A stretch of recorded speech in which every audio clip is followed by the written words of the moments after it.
টাকার লোভ, সস্তা জনপ্রিয়তা নাকি রাজনৈতিক কোনো এজেন্ডা?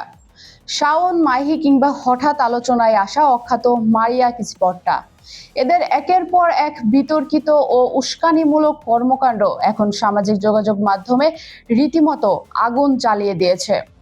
কিন্তু সবচেয়ে বড় প্রশ্ন হচ্ছে, এই পুতুলের সুতো কার হাতে? সাধারণ চোখে এদের সস্তা কন্টেন্ট ক্রিয়েটর বা লাইমলাইটে আসার জন্য লোভী মনে হলেও ভেতরের খবর কিন্তু অন্য কথা বলছে। গোয়েন্দা ও সাইবার বিশেষজ্ঞদের মতে এদের পেছনে রয়েছে এক শক্তিশালী সিন্ডিকেট, যারা পর্দার আড়ালে বসে নিখুঁত ছক কষছে। সর্বশেষ আপডেট অনুযায়ী এই চক্রটি মূলত কয়েকটি নির্দিষ্ট গ্রুপ এবং স্বার্থান্বেষী মহলের হয়ে মাঠ গরম করার অ্যাসাইনমেন্ট বাস্তবায়ন করছে। যখনই দেশে কোনো বড় ইস্যু ধামাচাপা দেওয়ার প্রয়োজন হয়, তখনই এই শাওন, মাহি বা মারিয়াদের মতো চরিত্রদের মাঠে লেলিয়ে দেওয়া হয়। এদের দিয়ে এমন সব স্ক্যান্ডাল বা বিতর্ক তৈরি করা হয় যাতে আমজনতার চোখ মূল সমস্যা থেকে সরে যায়।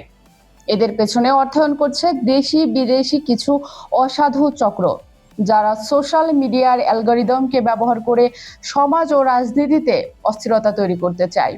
খোঁজ নিয়ে জানা গেছে, এদেরকে ব্যবহার করে কোটি কোটি টাকার ভিউ ও রিচ কামানোর পাশাপাশি বড় ধরনের ব্ল্যাকমেইলিং এর ফাঁদও পাতা হচ্ছে।